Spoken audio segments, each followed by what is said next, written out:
ஓம் சாந்தி 8/5/2025. இனிமையான குழந்தைகளே, ஆத்ம உணர்வுடையவராக ஆகி தந்தையை நினைவு செய்தீர்கள் என்றால் நினைவின் பலம் சேமிப்பாகும். நினைவின் பலத்தின் மூலம் நீங்கள் முழு உலகத்தின் ராஜ்யத்தை பெற முடியும். கேள்வி: குழந்தைகளாகிய உங்களுடைய எண்ணத்திலும் கனவிலும் கூட இல்லாத எந்த ஒரு விஷயம் இப்பொழுது நடைமுறையில் ஆகியுள்ளது? பதில்: நாங்கள் பகவானிடம் ராஜயோகம் கற்றுக்கொண்டு உலகத்தின் அதிபதியாக ஆகிவிடுவோம். ராஜ்யத்திற்கான படிப்பை படிப்போம் என்பது உங்களுடைய எண்ணத்திலும் கனவிலும் கூட இருக்கவில்லை. சர்வசக்திவான் தந்தையிடமிருந்து பலம் பெற்று நாங்கள் சத்தியுகத்தின் சுயராஜ்ய அதிகாரி ஆகிறோம் என்ற எல்லை கடந்த குஷி இப்பொழுது உங்களுக்கு உள்ளது. ஓம் சாந்தி. இங்கு பெண் குழந்தைகள் பயிற்சி செய்விப்பதற்காக அமர்கிறார்கள். உண்மையில் யார் ஆத்ம உணர்வுடையவராக ஆகி தந்தையின் நினைவில் அமர்கிறார்களோ அவர்கள்தான் இங்கு கத்தியில் அமர வேண்டும். நினைவில் அமரவில்லை என்றால் அவரை ஆசிரியர் என்று கூற முடியாது. நினைவில் சக்தி இருக்கும், ஞானத்தில் சக்தி இல்லை. இதற்கு நினைவின் பலம் என்றே கூறப்படுகிறது. யோக பலம் என்பது சந்நியாசிகளின் வார்த்தையாகும். தந்தை கடினமான வார்த்தைகளை பயன்படுத்துவது இல்லை. குழந்தைகளே, இப்பொழுது தந்தையை நினைவு செய்யுங்கள் என்று தந்தை கூறுகிறார். எப்படி சிறிய குழந்தைகள் தாய் தந்தையை நினைவு செய்கிறார்கள் அல்லவா? அவர்களோ தேகதாரி ஆவார்கள். குழந்தைகளாகிய நீங்களோ விசித்திரமானவர்கள், அதாவது தேகமற்றவர்கள். இந்த சித்திரம் இங்கு உங்களுக்கு கிடைக்கிறது. விசித்திர தேசத்தில், அதாவது பரந்தாமத்தில் இருப்பவர்கள் ஆவீர்கள். அங்கு சித்திரம், அதாவது உடல் இருப்பது இல்லை. முதலில் நாமோ ஆத்மா ஆவோம் என்பதை பக்குவப்படுத்த வேண்டும். எனவே குழந்தைகளே, ஆத்ம உணர்வுடையவர் ஆகுங்கள் என்று தந்தை கூறுகிறார். தன்னை ஆத்மா என்று நிச்சயம் செய்யுங்கள். நீங்கள் நிர்வாண தேசத்திலிருந்து வந்துள்ளீர்கள். அது ஆத்மாக்களாகிய உங்கள் அனைவரின் வீடு ஆகும். உங்கள் பாகத்தை நடிக்க இங்கு வருகிறீர்கள். முதலில் யார் வருகிறார்கள்? இதுவும் உங்களுடைய புத்தியில் உள்ளது. உலகத்தில் யாருக்குமே இந்த ஞானம் கிடையாது. இப்பொழுது சாஸ்திரங்கள் போன்ற என்னென்ன படிக்கிறீர்களோ அவை அனைத்தையுமே மறந்து விடுங்கள் என்று தந்தை கூறுகிறார். கிருஷ்ணரினுடைய மகிமை, இன்னாருடைய மகிமை எவ்வளவு செய்கிறார்கள். காந்திக்கு கூட எவ்வளவு மகிமை செய்கிறார்கள். ஏதோ அவர் ராமராஜ்யத்தை ஸ்தாபனை செய்துவிட்டு போயிருக்கிறார் என்பது போல. ஆனால் சிவ பகவான் கூறுகிறார், ஆதி சனாதன ராஜா ராணியின் விதிமுறை இருந்தது. தந்தை ராஜயோகத்தை கற்பித்து ராஜா ராணி ஆக்கினார். அந்த ஈஸ்வரிய பழக்க வழக்கத்தை கூட உடைத்து விட்டார். எங்களுக்கு ராஜாவின் ஆட்சி வேண்டாம். பிரஜைகள் மீது பிரஜைகளின் ராஜ்யம், குடியரசு வேண்டும் என்றார். இப்பொழுது அதனுடைய நிலைமை என்ன ஆயிற்று? துக்கமே துக்கம். சண்டையிட்டுக் கொண்டே இருக்கிறார்கள். அநேக வழிகள் ஏற்பட்டுள்ளன. இப்பொழுது குழந்தைகளாகிய நீங்கள் ஸ்ரீமத் படி ராஜ்யத்தை பெறுகிறீர்கள். எந்த அளவு உங்களிடம் பலம் இருக்கும் என்றால் அங்கு படைகள் ஆகியவை இருக்காது. பயப்பட வேண்டிய எந்த விஷயமும் கிடையாது.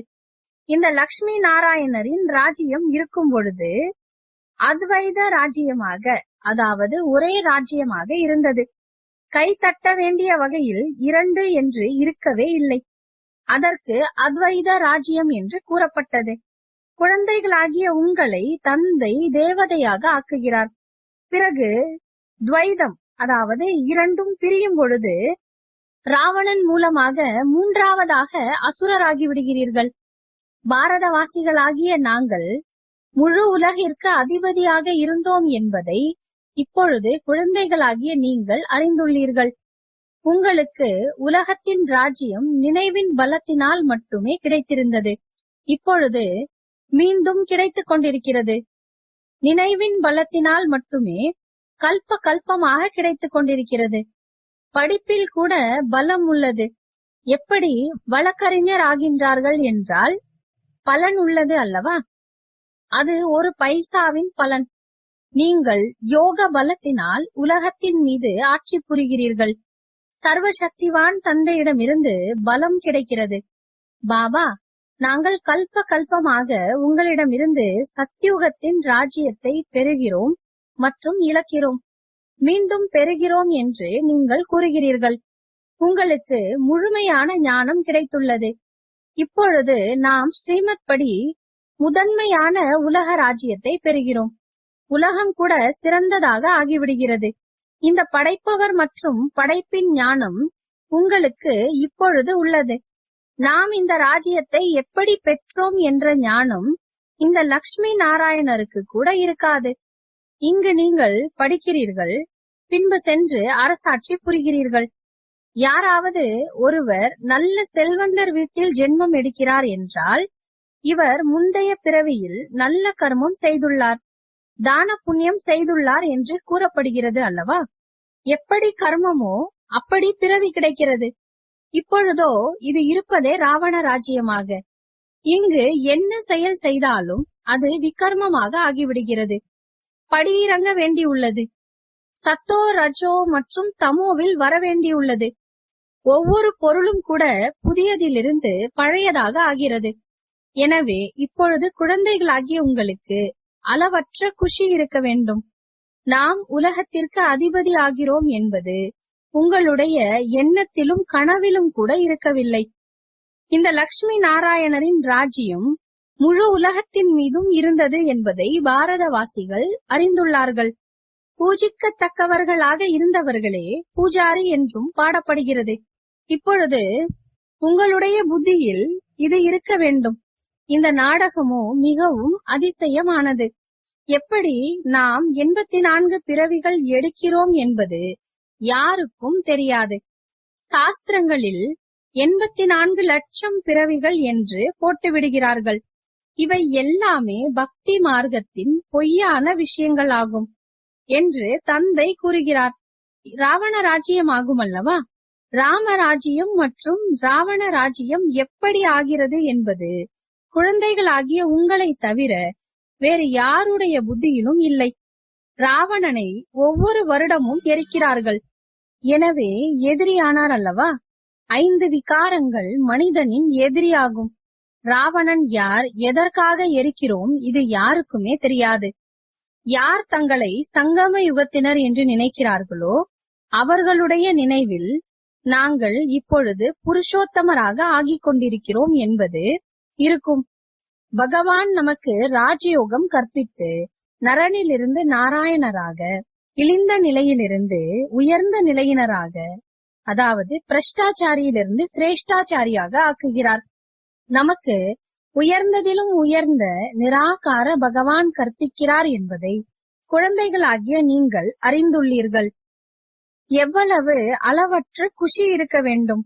நாம் மாணவர்கள் ஆவோம் என்பது பள்ளிக்கூடத்தில் மாணவர்களின் புத்தியில் இருக்கிறது அல்லவா? அங்கோ சாதாரண ஆசிரியர் படிப்பிக்கிறார். ஆனால் இங்கோ உங்களுக்கு பகவான் படிப்பிக்கிறார்.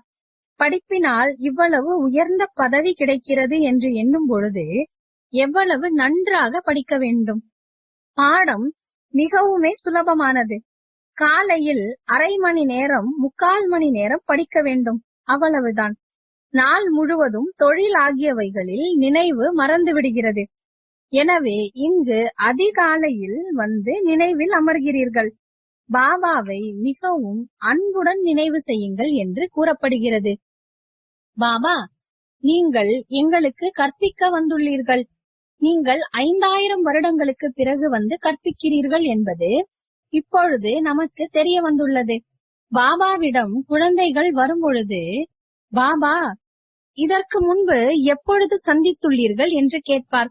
இது போன்ற கேள்வி எந்த ஒரு சாது சந்நியாசி ஆகியோர் கேட்க முடியாது. அங்கோ சத்சங்கத்தில் யார் வேண்டுமானாலும் போய் அமர்கிறார்கள். நிறைய பேர் இருப்பதை பார்த்து எல்லோரும் உள்ளே நுழைந்து விடுகிறார்கள். நாம் கீதை, ராமாயணம் ஆகியவற்றை எவ்வளவு குஷியுடன் போய் கேட்டுக்கொண்டிருந்தோம் என்பதை நீங்களும் இப்பொழுது புரிந்துள்ளீர்கள். எதுவுமே புரியாமல் தான் இருந்தீர்கள். அவை எல்லாமே பக்தியினுடைய குஷியாகும். மிகவுமே குஷியில் நடனமாடிக்கொண்டே இருப்பார்கள். ஆனால் பிறகு கீழே இறங்கிக் கொண்டே வருகிறார்கள். பலவிதமான ஹடயோகம் ஆகியவை செய்கிறார்கள். ஆரோக்கியத்திற்காகவே எல்லாம் செய்கிறார்கள்.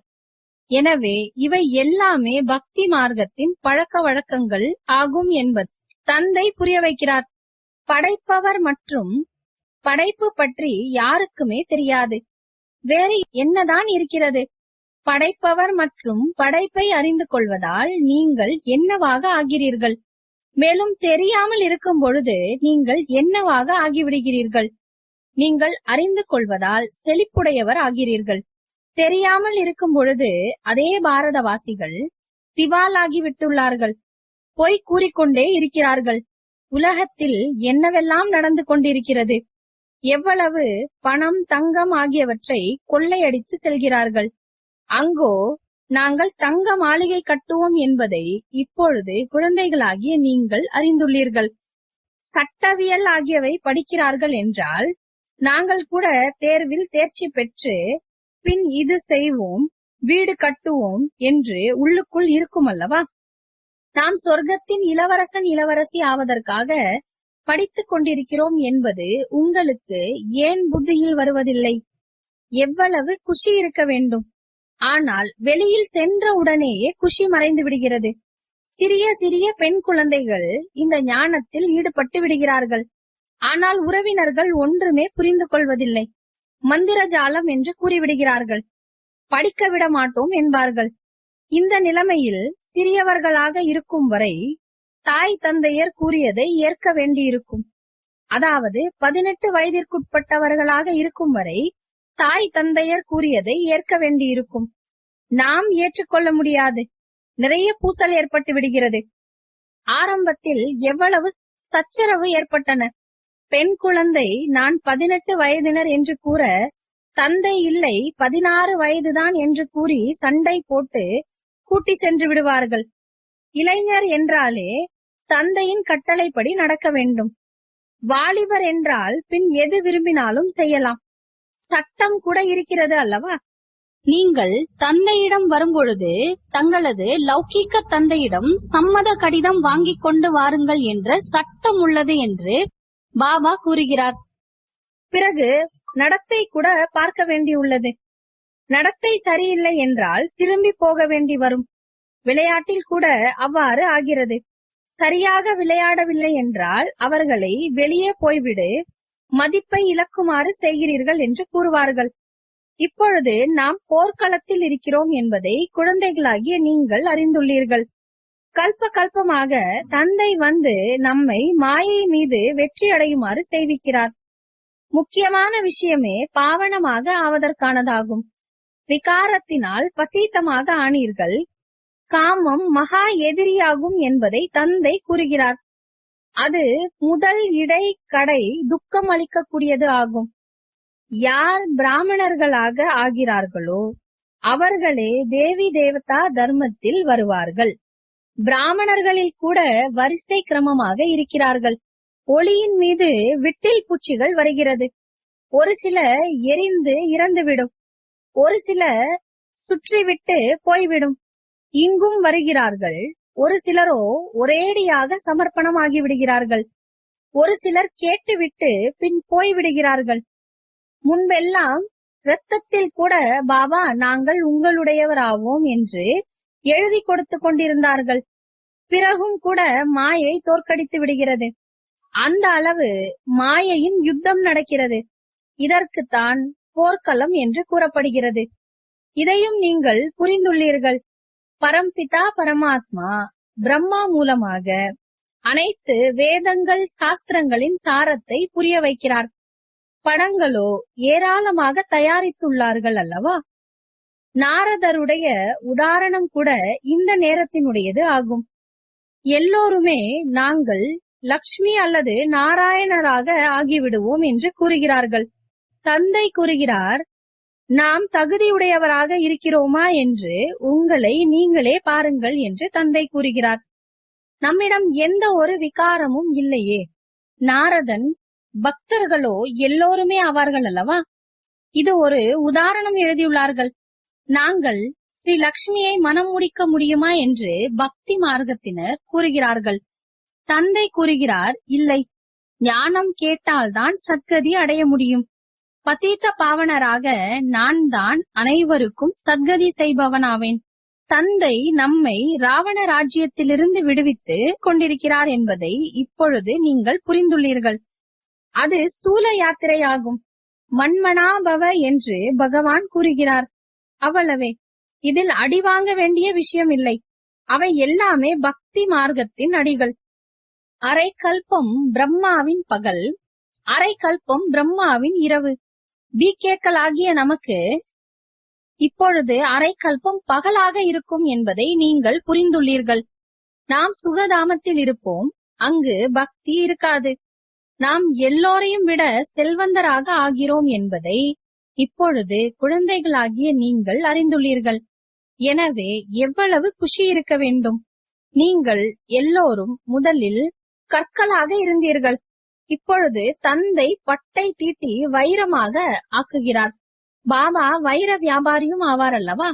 நாடக திட்டப்படி பாபா ரதம் கூட அனுபவம் நிறைந்தவருடையதை எடுத்திருக்கிறார். கிராமத்து பையன் என்ற பாடலும் கூட உள்ளது. கிருஷ்ணர் கிராமத்து பையன் எவ்வாறு ஆக முடியும்? அவரோ சத்தியுகத்தில் இருந்தார். அவரையோ ஊஞ்சல்களில் ஊஞ்சலாட்டுகிறார்கள், கிரீடம் அணிவிக்கிறார்கள். பிறகு ஏன் கிராமத்து சிறுவன் என்று கூறுகிறார்கள்? கிராமத்து சிறுவர்கள் கருமையானவர்கள். இப்பொழுது அழகானவராக ஆக வந்துள்ளீர்கள். தந்தை ஞானத்தின் கழுவில் ஏற்றுகிறார் அல்லவா? இந்த சத்தியத்தின் தொடர்பு கல்ப கல்பமாக ஒரு முறைதான் கிடைக்கிறது. மற்றது எல்லாமே பொய்யான தொடர்பாகும். எனவே தீயதை கேட்காதீர்கள், தீயதை பார்க்காதீர்கள் என்று தந்தை கூறுகிறார். எனக்கும் உங்களுக்கும் நிந்தனை செய்து கொண்டே இருக்கக்கூடிய அப்பேற்பட்ட விஷயங்களை கேட்காதீர்கள். ஞானத்தில் வரும் குமாரிகளோ எங்களுக்கு தந்தையின் சொத்தில் பங்கு உள்ளது என்று கூறலாம். ஏன் நாங்கள் அவற்றின் மூலம் பாரதத்தின் சேவையின் பொருட்டு சென்டர் திறக்க கூடாது? கன்னியாதானமோ கொடுக்க வேண்டியே உள்ளது. அந்த பங்கை எனக்கு கொடுங்கள், நாங்கள் பின் சென்டர் திறப்போம். நிறைய பேருக்கு நன்மை உண்டாகும். இது போன்ற யுக்திகளை கையாள வேண்டும். இது உங்களுடைய ஈஸ்வரிய சேவையாகும். நீங்கள் கல் புத்தியை தங்க புத்தியாக ஆக்குகிறீர்கள். யார் நமது தர்மத்தினராக இருப்பார்களோ அவர்கள் நிச்சயம் வருவார்கள். ஒரு வீட்டில் ஒருவர் தேவி தேவதா தர்மத்தின் மலராக வெளிப்படுவார். மற்றவர்கள் வரமாட்டார்கள். உழைப்பு தேவைப்படுகிறது அல்லவா?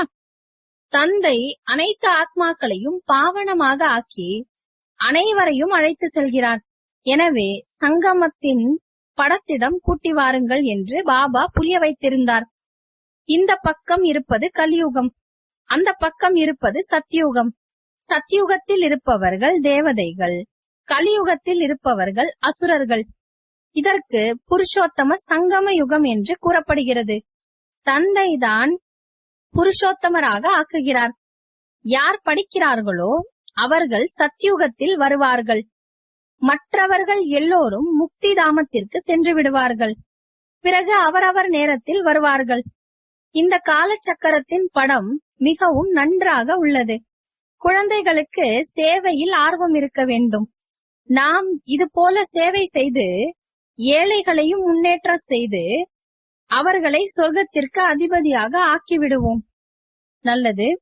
இனிமையிலும் இனிமையான காணாமல் போய் கண்டெடுக்கப்பட்ட செல்லமான குழந்தைகளுக்கு தாயும் தந்தையும் ஆகிய பாப்தாதாவின் அன்பு நினைவுகள் மற்றும் காலை வணக்கம். ஆன்மீக குழந்தைகளுக்கு ஆன்மீக தந்தையின் நமஸ்காரம். ஆன்மீக தந்தைக்கு ஆன்மீக குழந்தைகளின் அன்பு நினைவுகள் மற்றும் நமஸ்காரம். தாரணைக்கான முக்கிய சாரம்: ஸ்ரீ லக்ஷ்மி ஸ்ரீ நாராயணருக்கு சமமாக நாம் ஆக முடியுமா? நமக்குள் எந்த ஒரு விகாரமும் இல்லைதானே? சுற்றி வரும் விட்டில் பூச்சியா, இல்லை சமர்ப்பணம் ஆகுபவர்களா? தந்தையின் மதிப்பை இழக்குமாறு செய்யும் வகையில் அப்பேற்பட்ட நடத்தை ஒன்றும் இல்லைதானே என்று தன்னை தானே பார்க்க வேண்டும். அளவற்ற மகிழ்ச்சியுடன் இருப்பதற்காக அதிகாலை அன்புடன் தந்தையை நினைவு செய்ய வேண்டும் மற்றும் கல்வியை கற்க வேண்டும். பகவான் நமக்கு கற்பித்து புருஷோத்தமராக ஆக்கிக் கொண்டிருக்கிறார். நாம் சங்கம யுகத்தினர் ஆவோம் என்ற இந்த போதையில் இருக்க வேண்டும். வரதானம்: அனைத்து குணங்களின் அனுபவத்தின் மூலமாக தந்தையை வெளிப்படுத்தக்கூடிய அனுபவங்களின் மூர்த்தி ஆகுங்கள். தந்தையின் எந்த குணங்களை மகிமை பாடுகிறீர்களோ அந்த சர்வ குணங்களின் அனுபவ மூர்த்தி ஆகுங்கள். தந்தை ஆனந்த கடல் என்பதால் அந்த கடலில் அலைகளில் சதா அசைந்தாடிக் கொண்டே இருங்கள். யார் உங்களுடைய தொடர்பில் வந்தாலும் அவர்களுக்கு ஆனந்தம், அன்பு, சுகம் என்ற அனைத்து குணங்களின் அனுபவத்தினை கொடுங்கள். அப்படி அனைத்து குணங்களின் அனுபவ மூர்த்தியாக ஆகுங்கள். அப்பொழுது உங்கள் மூலம் தந்தையின் முகம் வெளிப்படும். ஏனெனில் மகான் ஆத்மாக்களாகிய நீங்கள்தான் பரமாத்மாவை தன்னுடைய அனுபவ மூர்த்தி நிலையின் மூலம் வெளிப்படுத்த முடியும். ஸ்லோகன்: காரணத்தை நிவாரணமாக மாற்றம் செய்து நன்மையற்ற விஷயங்களிலும் கூட நன்மையானதை எடுங்கள். அவ்யக்த இஷாரா: ஆன்மீக ராயல்டி மற்றும் பியூரிட்டி என்ற பர்சனாலிட்டியை தாரணை செய்யுங்கள். பிராமணர்களுடைய வாழ்க்கையில் வாழ்வின் உயிர் நாடி என்பது பவித்ரதா. ஆதி அனாதி சொரூபம் பவித்ரதா. எப்பொழுது நான் ஆதியிலும் அனாதியிலும் பவித்திரமாக இருந்த ஆத்மா என்ற நினைவு வந்துவிட்டதோ அதனுடைய அர்த்தம் பவித்ரதாவின் சக்தி நிறைந்த நிலைக்கு வருவதாகும். நினைவு சொரூபம், சக்தி சொரூபமான ஆத்மாக்கள் என்பவர்கள் உண்மையான பவித்திர சன்ஸ்காரம் உடையவர்கள். எனவே தனது உண்மையான சன்ஸ்காரத்தை வெளிப்படுத்தி இந்த பவித்ரதாவின் பர்சனாலிட்டியை தாரணை செய்யுங்கள். ஓம் சாந்தி.